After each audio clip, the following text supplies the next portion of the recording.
Our society would say that the ideal world, the best brain is the one that's the smartest, has the highest IQ. The one that basically has the ability to understand systems. The one who has the incredible memory. That's it. That's got to be the best brain.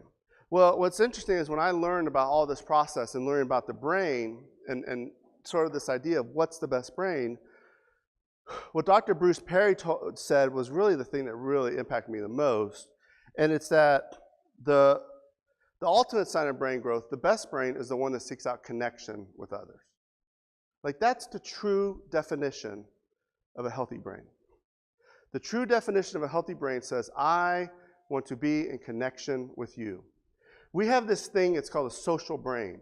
We were created to be in connection with others. In fact, you can't really understand a person's brain until you see it interacting with someone else.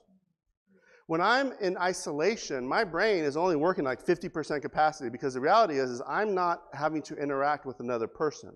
But once you put me into a relationship, all of a sudden now, then you start to see how this brain is going to function and how it's going to work. And the truth is that we were all designed for connection from the time we were born. That was the original plan, that we would be in connection in the ideal world.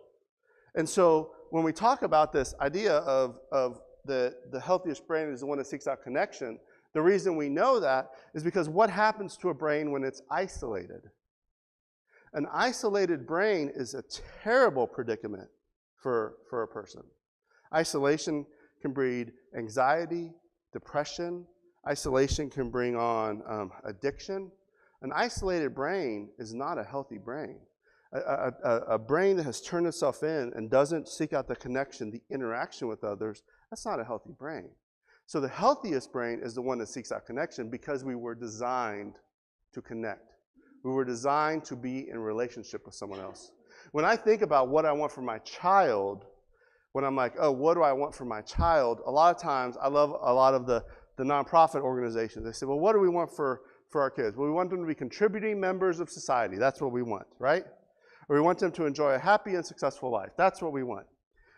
We think about, oh, what do I want for my child? Well, I want them to have a good education and do really well and maybe become a doctor or a lawyer or whatever it is. Like, that's my dream for my child.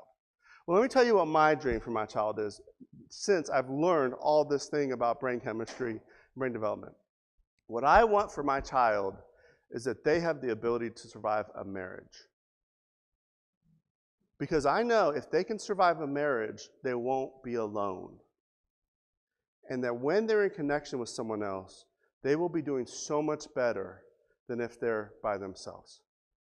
And if they have the ability to survive a marriage, which, don't get me wrong, being married is the hardest thing I've ever done because I have my universe and my wife has her universe, and I have to try to meet her needs, right?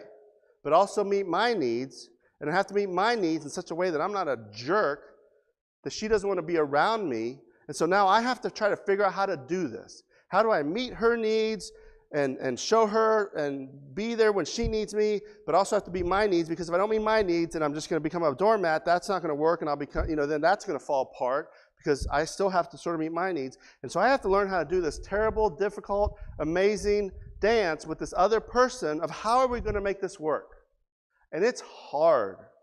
But I know that I'm better when I'm in a relationship with her, because when I'm not in a relationship with her, I know what happens to me.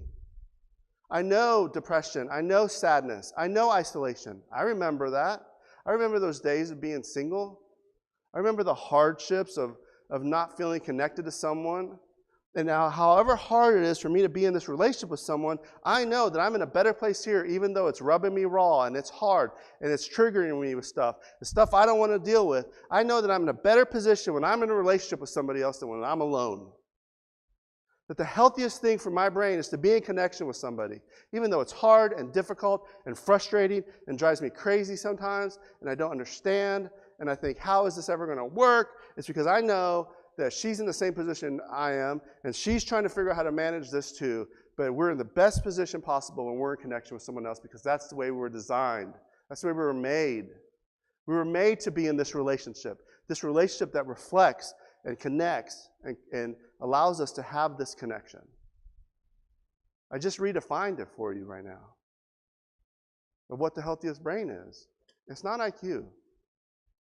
It's not, I mean, I think it's great if your child becomes a doctor or those things. But if your child has a broken glass of relationships through their process, the inability to connect with others, I mean, that would break my heart. And so when we redefine this, we realize, like, this is the healthiest brain, the one that seeks out connection.